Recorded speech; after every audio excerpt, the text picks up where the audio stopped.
Do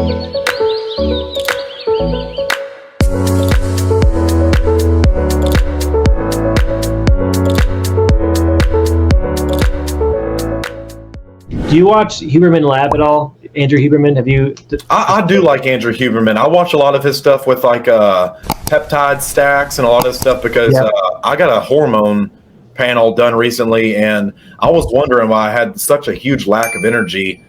I got tested a couple months ago, and my testosterone was at 413 nanograms per deciliter, which is absolutely terrible. Wild. And I started researching the effects of testosterone hormones, and it's like for the last 50 years, the population of men, our testosterone has went down an average of 1% a year for the last 50 years. So Jesus, we're naturally 50% less testosterone deficient than men 50 years ago. And I think that's the rise of all these, like, I'll get some flack for this, but soy boys and weak feminine men. Like, I would not brag about being a weak man, because when someone breaks into your house, I can promise you this: your wife, your girlfriend, your dogs are not going to go fight off the intruder. And if you're too weak and scared to confront fear, like, there's I'd rather be a warrior in a garden than a gardener in a war. What is that, Sun Tzu, Art of War? Yeah, it is. And it's like, I think a lot of the issue is like we haven't really had like genuine, legitimate, positive masculine examples. Like Andrew Tate, Joe Rogan, people like that, savages, David Goggins. Those are like, it's so few and far between, and people get mad at me for exuding that same type of stuff. And I can guarantee you it's only a couple, 5-10 years away before my name is out there with that much attention. And people will start hating me because I have that alpha male mentality. I'm going to go take what I want. I don't care what anyone says about it. And I think most men are weak. That's why they're depressed and they don't do shit. Have you looked into the like one of the like Fedosia? It's like a African shrub that it's a supplement that's really helpful. Fedosia, but I heard it increases your ball size. Like it. Yeah. Pardon the language for any female agents watching this, but Fedosia Ali, or it's Fedosia then Tunga Ali. Yeah. I've been taking both of those for like the last like. So I'm looking at either doing some stem cell stuff, which luckily I can't afford now, which I'm very thankful and grateful for, but I also did that myself. I created that income. And it's funny now because I make more money than the people I used to work with.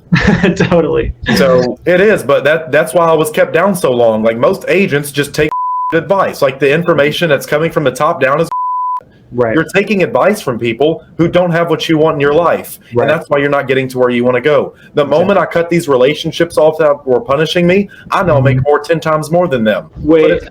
God, dude, the stem cell thing though, because I'm fascinated about that, and I've like been like researching it a little bit because it's like that's on the horizon. I'm definitely interested in doing that. Are you doing that in the U.S.? Yeah, in Florida. There's a place, I think there's 3 types of stem cells that are FDA approved now. That they've been testing on mice, and other people have had tremendous results from it. But like all the arthritis I got from pouring concrete and working on electric motors from the time I could crawl. Like I've always been a manual labor type of guy. I bought the American Dream, and there's the middle class. There's no such thing as a middle class. You're either rich or you're poor. Whether you want to hear that or not, you either have money or you do not. And that's the unfortunate reality.